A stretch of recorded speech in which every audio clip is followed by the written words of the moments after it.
afternoon. Welcome to another edition of the Capitol Rundown. This is State Representative David Tigliano.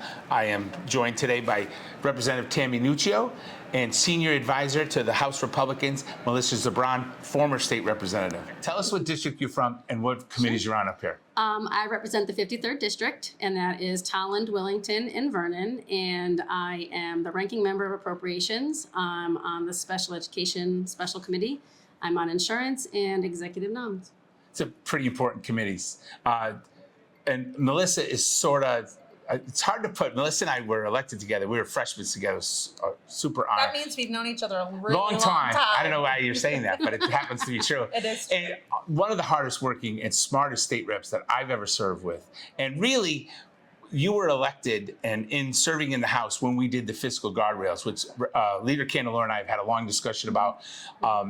Representative Paoletta and I, we talked about how the Finance Committee works. And really, without you, I don't think the fiscal guardrails and the budget of 2017 happens. You are invaluable. And we are so lucky to have you still working within the caucus. Thank you. That really means a lot. Well, I appreciate that. That was a long time ago, and you know, we all remember that long summer. We didn't have a budget until October. Yeah. But before, I remember that, and I wasn't even here, but I remember reading it. But before that, a year before that, I served on the Spending Cap Commission. So Representative Nuccio talks a lot about our fiscal guardrails and the spending cap, but we also had a Spending Cap Commission, and if it wasn't for that work, really set the table for the definitions of the spending cap.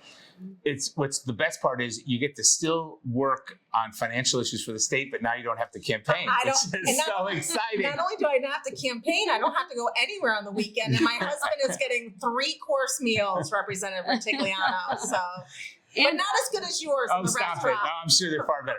And I get the benefit of her having that wealth of knowledge, that historical benefit of what's gone on in the past and that. So that really helps trying to establish what we're doing now. Listen, we could all make fun of Melissa sometimes, but nobody could ever accuse her of not working hard and knowing what's going on.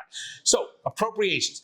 Joe, Representative Paoletta and I last time on the podcast talked about how we don't have a Ways and Means Committee, how we oddly pass a spending package and then we sort of pass a task package. Talk to us, just people who may not know the process of the Appropriations Committee. So that's always been a little asinine to me because, how do you create a budget of what you're going to spend until you know what you have available to spend? And it's definitely a disconnect in our process because we have 2 different committees doing each a portion of it, and never the 2 shall meet until they come to the last moment. So it's always been weird to me that somehow they're going to come up with this big spending package but not know what they have available to spend. There's no time during the whole process where sort of the Finance Committee and or the Appropriations Committee gets together and discusses stuff? No, it's actually worse than you can imagine because after Tammy, Representative Nuccio, and the House Republicans and Democrats, frankly, develop a package, it's only after that the Finance, Revenue, and Bond Committee meets for one day to match their numbers to the spending package. You would never do that in your household. You would never spend before you knew what you were going to have, right? Right. I mean, it's crazy, but that's what we do. And to Tammy's credit and Representative Paletta's credit, we've had conversations all along to make sure that the priorities are aligned. And you see they're not aligned last week when you look at the 2 packages that are completely separate. Totally different. What processes do the Appropriations Committee use to abide by the spending caps? Because that appropriations is essentially the spending committee. Yeah. So we have these caps in place. We've spent a couple of episodes talking about how they function and how they work. But within the committee, how do you stay within those boundaries that were set by the 2017 budget? Well, this year they don't, right? So this year they're making the rules up as they go. But ideally what you would do is you start with the governor's budget, and the governor's budget usually allocates the majority of the money, and he'll sometimes be generous and leave some money in there for you to play with. And that kind of gives you a framework of where the spending cap is, where the appropriations cap is at that time. So in my world, I'm always looking at how do I come up with a budget that meets the priorities of the residents of the state of Connecticut and stays within the governor's spending. Right? And she's absolutely right. That's exactly what happens. The governor has a duty by the Constitution to present, not pass, but present a balanced budget at the beginning of session. So that is why Representative Nuccio is absolutely correct. That's what you start with. The governor's package is a balanced ways and means. He does revenue and spending in one package. If you can spend below the governor, then you're pretty confident that you have a spending cap, that you're in the clear.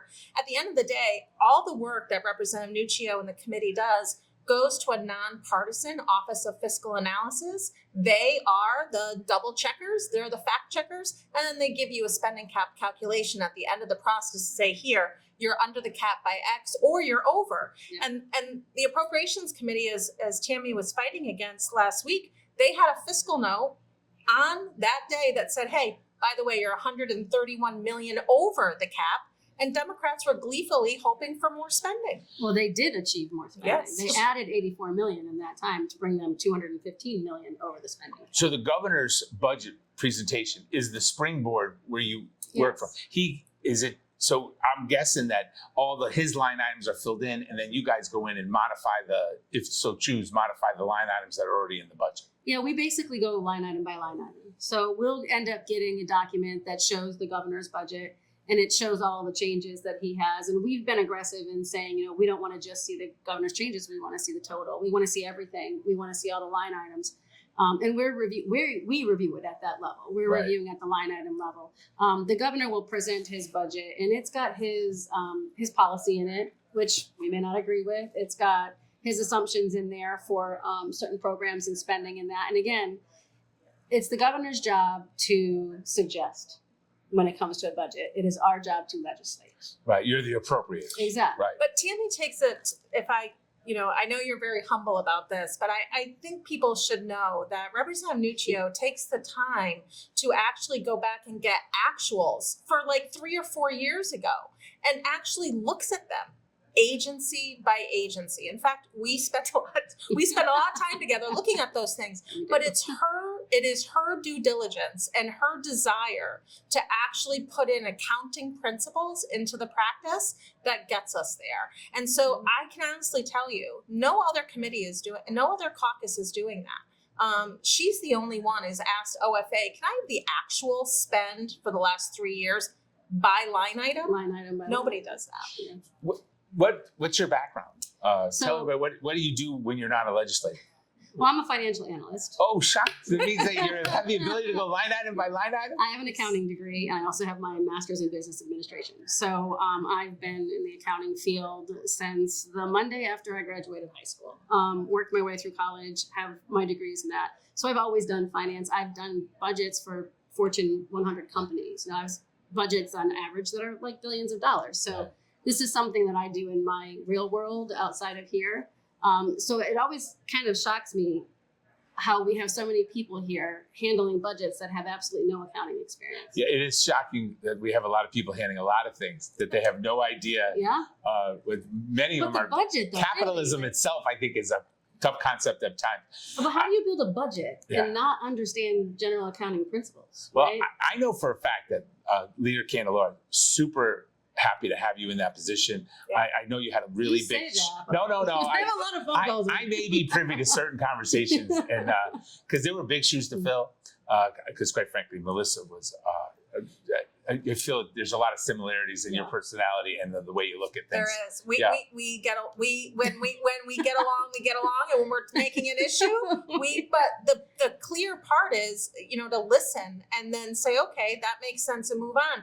And Representative Nuccio has a real innate ability to do that. And frankly, the taxpayers of this state should be grateful that she is really a hawk looking at these things and holding them accountable. That's a really good point, and that's where I want to go next. Talk about the budget that passed out of Appropes. I don't think you voted for it. I don't think any Republicans voted for it. Talk about what it does, what it violates, and how it goes against everything that you guys have been working for since the 2017 budget. So my problems with the appropriation budget is, first of all, it takes Governor Lamont's initial suggestion to violate the volatility cap. And it transfers in $300 million from the volatility cap every year because he's looking to basically rebase it. Where would that volatility cap, where would that money have gone if the Appropriation Committee isn't diverting it? So we kind of have a waterfall system. So the volatility revenues come in, and first they flow into our reserve fund. And our reserve fund is set at 18%, which basically is about 2 months of spending for the state government. And the intention there is if an emergency comes up, you've got 2 months worth of spending. It's essentially the rainy day fund. Exactly. Right. And then once that hits that 18%, it flows over into paying down our pension and debt. And I happen to think that's vital. When we look at the amount of debt that we have, I think we're the number one state per capita debt. Yes. And I'm very concerned that my grandchildren are going to be paying for decisions that my grandparents made. And we have not paid down a lot. People make it seem like we've reduced our debt by hundreds of billions of dollars. I think the fact that we reduced any debt Is makes admirable. people, it's admirable, and it was never done before. No, it wasn't. And when Melissa and I first got elected, we were borrowing money to keep the lights Exactly. on. It was We had Right. no money in our rainy day embarrassing. fund. Yeah. Not a dollar. Yeah. And I think the difference is today, as she was explaining, the volatility cap revenue was never meant to be spent in our general fund. By statute, it is immediately directed to the rainy day fund for a reason.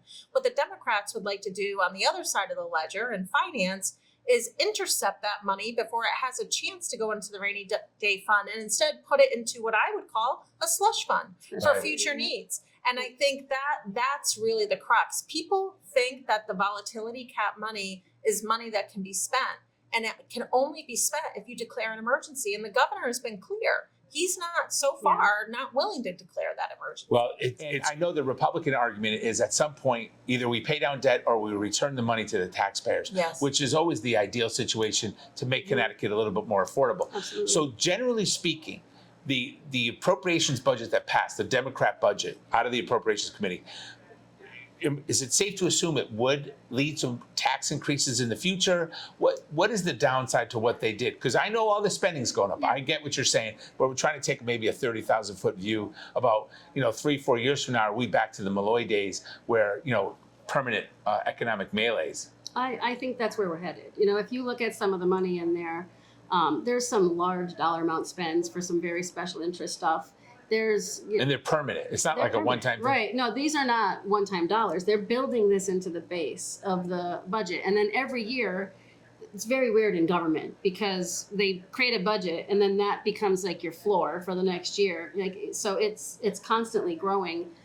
In the expansion, the numbers that are in there are worrisome. There's so many earmarks in there, so much special interest money in there. And I just don't feel like the state of Connecticut residents are at the point where they're willing to fund special interests. We need public benefit fees. We need, ways to make it more affordable to live in this. So we actually address a couple of different things in the budget. There were some initiatives that came in after COVID around mental health issues. And we were using some ARPA money to stand up some programs. For instance, we have a 24/7 mobile crisis unit for adults and for children. So if you're having, if somebody in your family or somebody that you love is having some sort of mental health or behavioral health issue, you can call this number and somebody will come to your house immediately to help you. That money the governor took off the general fund and put it into a separate side account for the opioid settlement money. But he really didn't have the ability to do that because the opioid settlement fund, it has its own committee and they approve their own expenses. So I kind of felt like that was a little shady to shift that money to there, especially without approval. So another off-budget account, by the way. Plus, it seemed like he was doing some good. Let's be honest. Another off-budget account that's not under the spending cap. Yeah. There was an account created, the Early Childhood Trust Fund. We created that outside of the spending cap on purpose to deal with some issues. But the opioid settlement fund is something completely different. Right. And it had a purpose, by the way. It does. They're supposed to be using it to help those folks. Right. And they are. Like the OSAC team is doing that. They're looking at how to spend this money for prevention and for helping people with with addiction issues and stuff. And that's what that money is for. So we didn't feel like that was an honest, legitimate shift. So we put it back where it belongs in the general fund. But more importantly, we also, when we look back at the police accountability bill, there was a lot of real harm done to our law enforcement community there. And one of the things like everybody kept bringing up was, well, we're going to send in social workers, blah, blah, blah. And nobody ever supported any of it. And nobody ever actually said, how is this going to work? So we have a program in the state called Crisis. Just happens to work along with the other one, but it's called Crisis. And we did a pilot out in Troop D. And what we did is we paired up our state police troopers with social workers. Now, social workers aren't riding along with cops and being put in dangerous situations, but when a trooper gets to a house and there's a mental health issue, they have a number they can call where they can get a social worker that can come out to the house. After the scene is made safe, you can get a social worker out there, and that social worker helps for a couple of different reasons. One, now they're directly involved with that person who needs help, and they're actually getting them social work and services. They're getting them the services that they need. And what that does is not only does it reduce callback volume for our troopers, but it gets people the help that they need under the programs that they need, and it also helps reduce our emergency committals. What happens with the state troopers? They're trained. A trooper is trained to listen for certain words. If they hear those words, automatic emergency committal. You're put in an ambulance, you're taken to an emergency room, you're kept there for 72 hours. Yeah. That's not necessarily what people need, right? You're also asking an awful lot of that trooper. That trooper's supposed to, make sure they get home safe, make sure that nobody gets hurt. I don't know if they're supposed to be a mental health specialist at the same time. Well, that's the problem, is they don't have that training. And it's unfair to criticize them if something happens with somebody who's having a mental health issue, and all of a sudden it's the trooper's fault because they did what they were supposed to do in their training. Right. So this kind of helps them, reduces their call volume, gets people services. So we rolled it out into my area, into Troop C last year too. Great. It's working great, right, across the board. What we said is we want that in every troop. We want that across the state of Connecticut. Every troop has that, except for the highway troops. We're going to implement this crisis program. So we now have social workers working hand in hand with our troopers to kind of help reduce that call volume and truly get people the help that they need. We had to fight to get that. Right. And now I'm also starting to roll out a program. We're going to do the study on it to figure out how we would actually do it.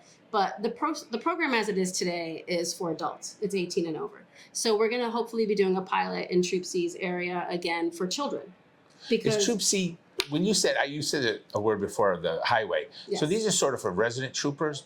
No, so or is it for all the state troopers? So all of our state troopers, I believe there's 13 different troops, but we have a couple of troops that are highway troops. Right. That they like Troop H just really kind of works the highway. Okay. And then I think it's Troop G is like the upper part of the highway. So in my area, I have Troop C, and I think there's 11 or 12 different towns that my troop area covers. And then Troop D has like 12 in theirs, and like A and B, like they're all over. The entire state is broken up into these different troops. Right.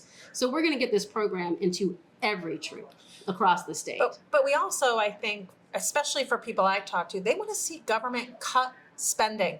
Yeah. They're Right. tired of the constant additions. So, for some quick examples, we cut other expenses. There's one line item in every state agency that they get basically to use for whatever, travel, food, utilities, Right. steaks, if you happen to be Chancellor Chang or That's right. ex-Chancellor Chang. Right. But anyway, The universities always seem to get taken care of. yes. So just removing 5%, just a 5% cut would give us significant savings, so almost 60 million over 2 years. Another example, we have all these agencies that have a commissioner, and then all of a sudden you have a deputy and another deputy and an assistant deputy. It's crazy. It's Right. all top-heavy bureaucrats. This isn't rank and file, the state employees who are really on the ground. This is the administration. We eliminate all the deputy commissioners except for Right.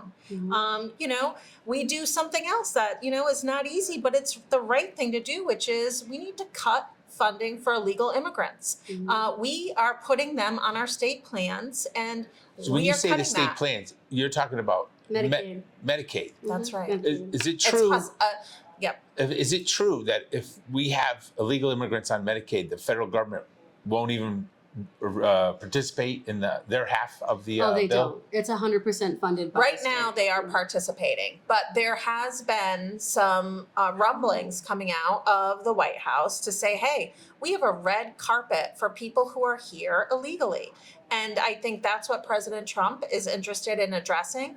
We haven't yet received any cut. There's been a lot of discussion at the federal Right. level, but I think residents need to know right now you're paying about $110 million a year for over 2 years. I'm sorry. Yep, Yeah. you're right. Over 2 Over years. a budget cycle. Yep. Yeah. Right. For this healthcare, when we have kids whose parents work for a small business Right. who can't even compete with that. So I read the bill. I read it, and it's not, if they're in crisis, they're covered. Yeah, like right now you can go to the emergency room. Connecticut has about $25 million allocated for emergency care Right. in hospitals, and that is still kept whole. Just making it a point that it's not heartless. It just No. prioritizes our citizens It's over non-citizens. It's also about not having that red carpet. I mean, when you have policies that are so rich in the benefit, of course, people are interested in I wanna keep it. relocating. Yeah.